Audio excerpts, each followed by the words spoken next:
In a baile, during the letra, the singer starts singing and the dancer responds. If the dancer chooses to respond, we call this contestation, which literally means the response.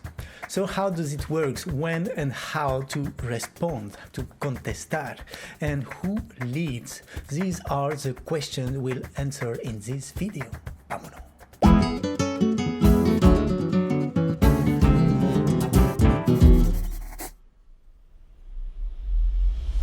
Hi, this is Guillermo Guillen for FlamencoMAPS. Whether you dance flamenco, you sing, you play guitar, you play palmas, you play cajon, or you just want to understand better how it works, welcome to my channel. In a previous video, I explained that a cante flamenco is a conversation between the singer and the guitarist. When there is a dancer, it becomes a three-way conversation between the singer, the dancer, and the guitarist. So let's see today the concept of contestation from the point of view of the baile. The respiro is the space or the spaces that the singer can leave in a letra. Before you go further in this video, if it's not clear for you, be sure to watch the video where I explain exactly what the respiro of the letra is. When the dancer decides to fill this space, this respiro, it is a musical, rhythmical and physical reaction to the cante.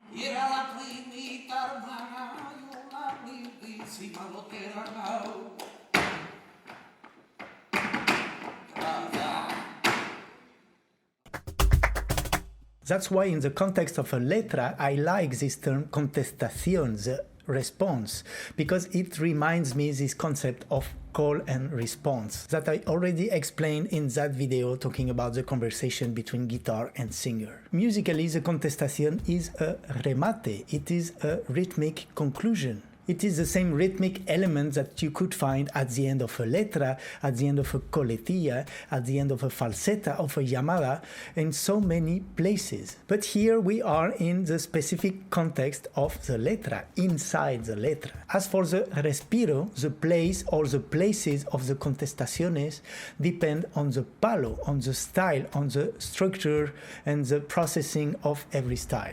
There are no absolute rules that work for all palos and all styles, so that's why we need to really study and know the cante in detail, so we can really interact with it. In many palos like soleá or alegría, we usually find a respiro at the beginning of the letra, after the first or the second tercio.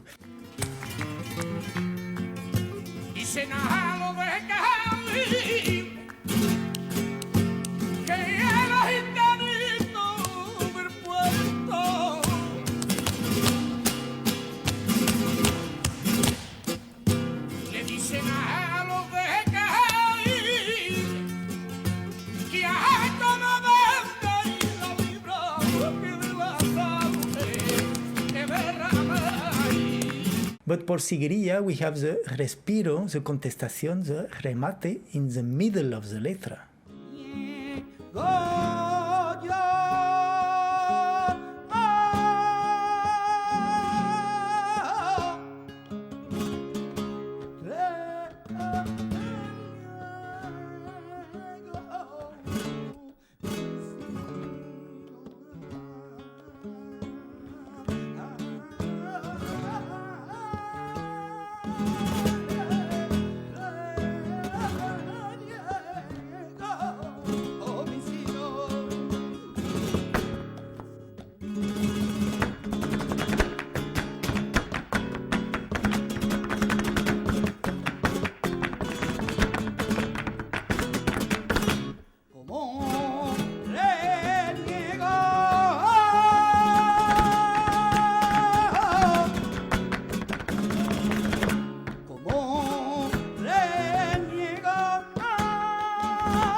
As for the guitar, the contestation of the baile is not an obligation.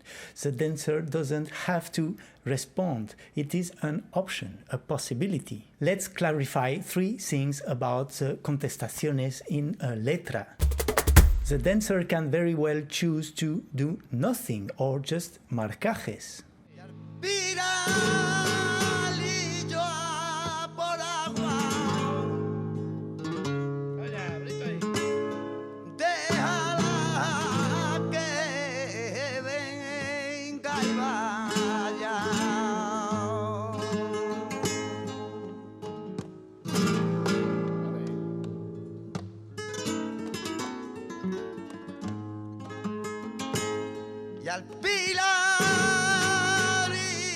Sometimes we hear that the guitar is responding, but not the baile, and this is a perfectly valid option too.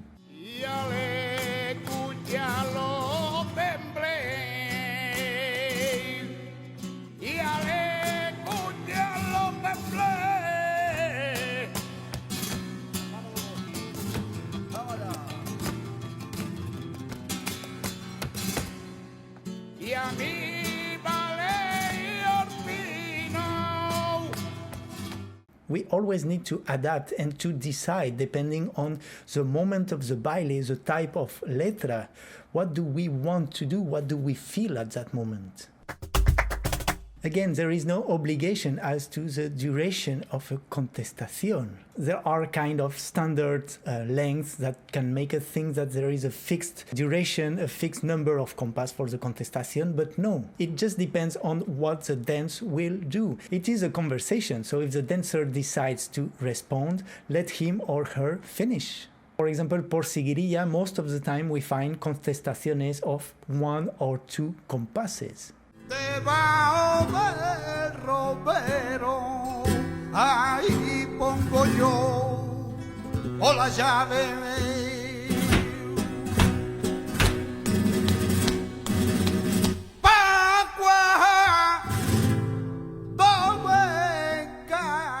But here Antonio Canales responds in 3 compasses, and it's perfectly fine as long as the musical intention is clear.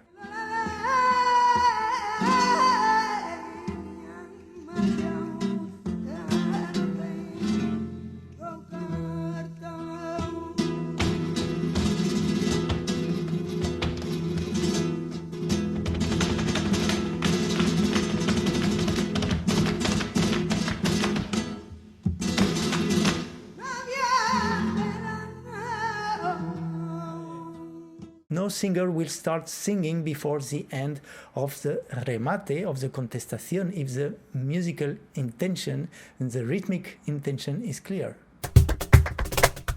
How many contestaciones in a letra? Again, it depends. In a letra de soleá, for example, usually there is 1 contestación, and in a letra de taranto, most of the time we have 2 contestaciones and a remate de cante. It depends on the palos and the styles again. But even like that, in a specific style, many times we have more options than what we think. For example, por alegría, we are very used to the contestación after the 2nd tercio. It is perfect and it works great, but let's not forget that there are more options. Here, Rafael Campayo responds after the 1st and the 2nd tercio.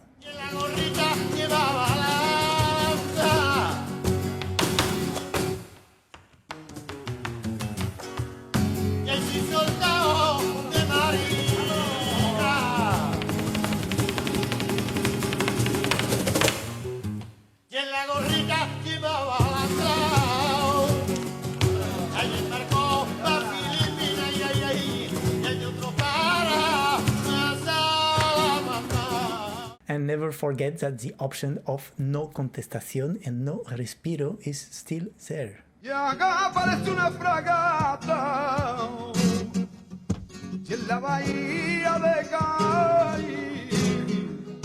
Acá aparece una fragata y los marineros gritan y Cay, cita de plata.